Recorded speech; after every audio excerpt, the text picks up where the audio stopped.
On va se pencher aujourd'hui sur l'une des affaires les plus folles de l'histoire du foot africain. Une histoire incroyable où une finale de Coupe d'Afrique, gagnée sur le terrain, a été perdue des semaines plus tard dans les bureaux. La question est simple, mais la réponse est complexe.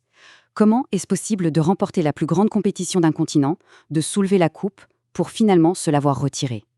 C'est tout le paradoxe de cette finale de la CAN 2025. Une affaire qui a tout mélangé, le sport, le droit et même la politique. Regardez ces deux dates. D'un côté, le 18 janvier, le Sénégal est champion d'Afrique après sa victoire 1-0. Et puis, paf, 2 mois plus tard, le 17 mars, c'est le Maroc qui est sacré champion sur le score de 3-0. Entre ces deux moments, il ne s'est pas joué un autre match, mais bien une bataille juridique acharnée en coulisses. Alors, pour tout comprendre, il faut revenir au point de départ, le match lui-même, à Rabat. C'est dans le chaos des toutes dernières minutes que cette histoire a vraiment commencé. C'est là que tout a basculé. Accrochez-vous parce que cette fin de match est complètement dingue. On est à la 92e minute, but pour le Sénégal, mais il est refusé. 2 minutes plus tard, la VAR accorde un pénalty au Maroc. Là, c'est la fureur côté sénégalais. Leur entraîneur Pape Thiaw ordonne à ses joueurs de quitter la pelouse. Ils vont rester dehors pendant 12 longues minutes avant que Sadio Mané ne les convainque de revenir.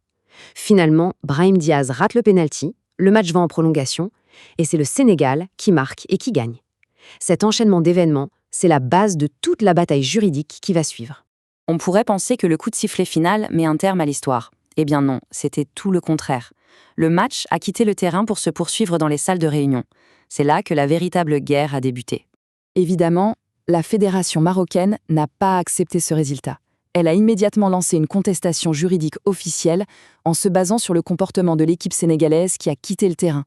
Et voilà l'argument clé du Maroc, très bien résumé par leur avocat. Pour eux, au moment précis où les joueurs sénégalais sont sortis du terrain, ils ont rompu ce qu'ils appellent le contrat de compétition. L'infraction était commise. Le fait qu'ils soient revenus jouer plus tard ne changeait, selon eux, absolument rien. L'attaque juridique du Maroc s'est donc appuyée sur 2 articles très précis du règlement. D'abord, l'article 82, sur le comportement antisportif, mais surtout, et c'est le plus important, l'article 84. Celui-ci est très clair. Une équipe qui abandonne le terrain est sanctionnée par un forfait. C'est ce texte qui a servi d'arme principale dans cette procédure. Et toute cette procédure a débouché sur une décision absolument stupéfiante de la part de l'instance qui dirige le football africain, la CAF. Près de 2 mois après cette finale mémorable, le monde du foot a été totalement secoué par une annonce qui allait, ni plus ni moins, réécrire le palmarès du tournoi. La décision du jury d'appel a été radicale. Ce n'était pas juste une amende ou une petite suspension, non. La CAF a complètement annulé le résultat du match. Le Sénégal a été déclaré perdant par forfait et la victoire 3-0 avec le trophée a été attribuée sur tapis vert au Maroc. Mais l'histoire juridique n'était pas terminée. Un contre-argument très puissant a vite émergé, qui remettait en cause la légitimité même de la décision de la CAF. Selon de nombreux experts, comme ce spécialiste du droit du sport, la décision de la CAF est juridiquement très fragile. Ils expliquent que même si les joueurs sont sortis, le fait que le match ait pu reprendre et se terminer normalement devrait rendre le résultat final intouchable. C'est un principe de base en droit sportif international. On est donc face à un vrai choc des interprétations. D'un côté, on a la CAF qui applique son règlement à la lettre. Tu sors du terrain, c'est forfait, point. De l'autre, on a la pratique habituelle du tribunal arbitral du sport, le TAS, qui est la plus haute juridiction. Et le TAS, lui, privilégie ce qu'on appelle la stabilité du résultat. C'est-à-dire que si un match s'est terminé, on fait tout pour respecter son score. Ce tableau montre bien l'énorme différence entre la sanction appliquée par la CAF et ce qui se fait habituellement.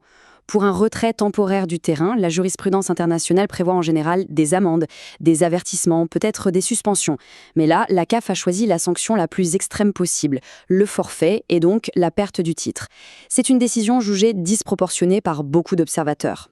Face à ça, il restait une dernière porte de sortie pour le Sénégal, le tribunal arbitral du sport, le fameux TAS, qui se trouve en Suisse. C'est la Cour suprême du sport mondial. Sa décision serait finale et obligerait la CAF à s'y plier. Au-delà de tous ces arguments juridiques, cette décision a provoqué une véritable onde de choc sur tout le continent, en soulevant de sérieuses questions sur la gouvernance du football africain. Les conséquences ont été immenses, bien au-delà du terrain. D'abord, une énorme crise de crédibilité pour la CAF, avec des accusations de favoritisme qui ont fusé de partout. Ensuite, des tensions sportives et même diplomatiques entre le Sénégal et le Maroc. Et surtout, ça crée un précédent très dangereux pour l'avenir. Au final, C'est l'image de tout le football africain qui en a pris un coup. Pour beaucoup, cette décision était tout simplement incompréhensible. Cette petite phrase d'un journaliste sénégalais qui a qualifié l'affaire de blague du siècle a parfaitement résumé le sentiment d'incrédulité et de colère qui a suivi le verdict. Au final, cette affaire nous laisse avec une question fondamentale. Qu'est-ce qui doit primer dans le sport? Le respect à la lettre, parfois aveugle d'un règlement, ou bien le résultat obtenu sur le terrain? C'est une question qui va continuer à diviser et qui laissera une trace profonde dans l'histoire.